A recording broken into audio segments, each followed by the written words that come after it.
Assalamu alaikum wa rahmatullahi wa barakatuh, très chers frères et très chers frères.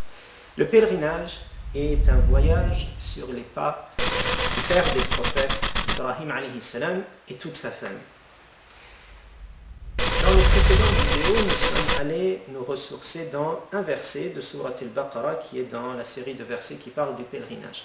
Là, changeons de point de réflexion et allons nous ressourcer dans cet héritage que nous recevons du prophète Ibrahim alayhi salam. Le pèlerin, il ne cesse de se retrouver sur des lieux qui le connectent à Ibrahim alayhi salam, à Hajar alayhi salam, à Ismaïl alayhi salam.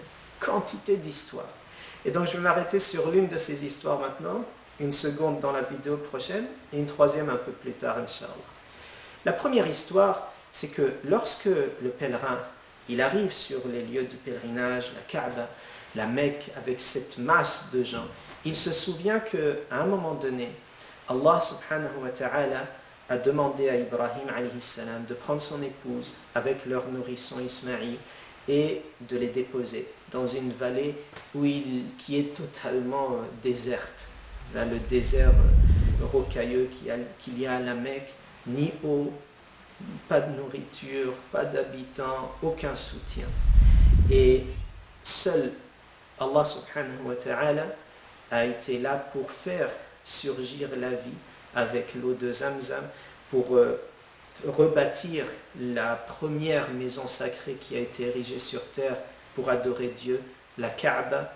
Et c'est ainsi donc depuis des lustres, là, depuis des milliers et des milliers d'années, les gens ne cessent de venir dans ce lieu-là pour bâtir non seulement le lieu physique, mais aussi bâtir leur intérieur, leur spiritualité, leur connexion à Dieu.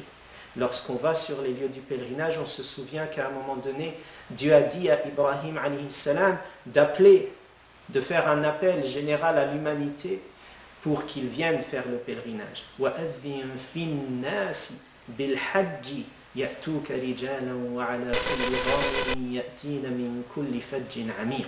Et la continuité du verset. Nous répondons à cet appel. Et encore une fois, si ça concerne les pèlerins de manière claire, qui vont sur les lieux du pèlerinage, eh bien ça nous concerne nous aussi. On doit se reconnecter à cet héritage-là, d'aller se ressourcer dans l'histoire, d'en parler avec nos enfants, de faire des commentaires sur l'histoire, d'en retenir des leçons de vie. Il y a tellement de leçons que nous transmettent cette magnifique famille.